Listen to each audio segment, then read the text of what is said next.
So Series B, we're out, and there were a couple internet winters before the one we had in 2001. I see Howard Morgan shaking his head because he knows, and we were in one of those, and we weren't so popular, and we had complicated financing before us, and we went out and we had a tough time raising money. I remember calling my lawyer brother and said, "Could you explain bankruptcy law to me?" And I think at the time we were into him for $120,000. And he said, "You could burn me for $100, but please don't burn me for more than that." And so it's funny when you call I remember never putting in an expense report for like 3 years because there's, I think, a 90-day look back in bankruptcy court. So I'd have to pay it back anyway, so why bother to fill out the expense forms?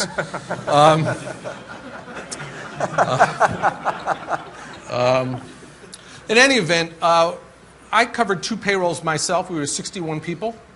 The VCs, my wife Abby said, "That's enough of that." She bought a house to make sure that the money was parked somewhere else. And then on a Friday night, I had a call with our VCs who said, "We will give you $450,000 with a 3x, 300% repayment." I shit in my pants. I had never heard anything like that, and I think part of it is first-time CEOs need to have people around who say, "Listen, you know what? You didn't get money from anybody else, so this is expensive money." And Massachusetts has usury laws, so it actually had to wait because it's such a theoretically unfair deal.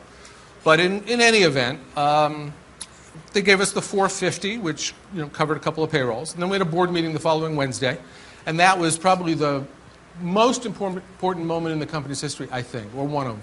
And that is when senior management went back on no pay, and everyone in the company went on half pay. Yes. Everyone. 61 people. One person left the company. She couldn't afford it. And we had everybody on half pay for 3 months, and you people in the press never heard about it. And I consider that one of our, if you think about it as a culture, that would never happen. I mean, in today's, Apple is successful in keeping everything inside. But as we looked at our competitors and thought about, could they keep a lid on something like that? Almost impossible. And we didn't lose anybody. We lost one person. And it was our way to say to the VCs, we're committed. We will cut the burn substantially. And we then raised money.